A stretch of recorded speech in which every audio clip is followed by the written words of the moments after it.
Hey everyone, and welcome back to the channel. Today, we're rediving into one of the most talked about stories in ancient texts. The tale of Sodom and Gomorrah. You've probably heard the names, but what's the real story behind these legendary cities? Let's journey back in time and explore the deep historical and moral questions this narrative raises. It's a story of hospitality, judgment, and ultimately, a fresh start. So, grab a seat and let us get into Italiano. The story begins with two travelers arriving at the gates of Sodom.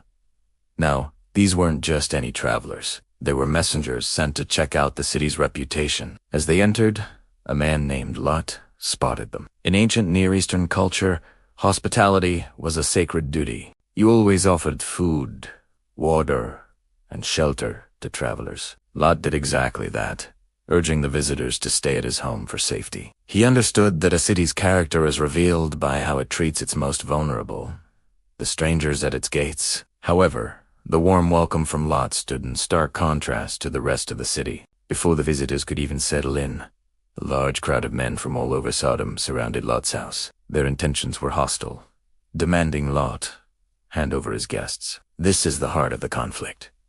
The story isn't just about one specific vice. It's about a complete breakdown of social and moral order, a society that preys on the vulnerable instead of protecting them. Lot found himself in an impossible position, trying to protect his guests from a mob that had abandoned all sense of decency and compassion. The narrative portrays a society that has become fundamentally inhospitable and cruel. The messengers, seeing this for themselves, reveal their true purpose.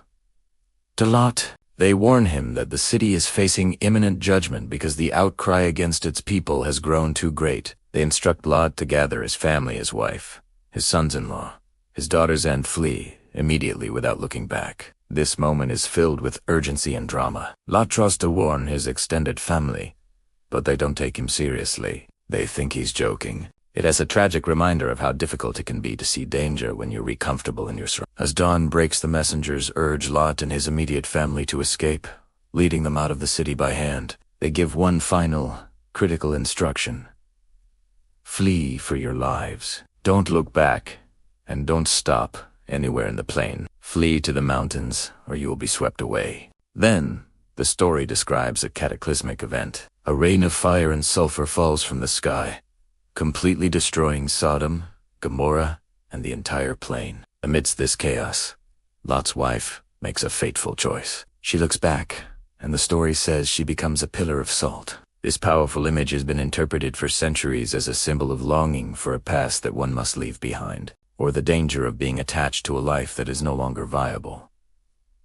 So, what are we to make of this dramatic tale? For thousands of years, people have seen it as a powerful lesson about morality and consequences. It's a story that emphasizes the importance of compassion, justice, and how a society is judged by its treatment of strangers and the poor. It serves as a profound allegory about the dangers of societal decay and the courage it takes to leave a destructive environment behind. Whether you view it as history, allegory, or a bit of both, the story of Sodom and Gomorrah continues to challenge us to reflect on our own communities and the values we uphold. It asks us, are we building a world of welcome or one of hostility? Thanks so much for watching. What are your thoughts on this story? Let me know in the comments below. And if you enjoyed this deep dive, don't forget to like, subscribe, and hit that notification bell so you don't miss our next video. See you next time.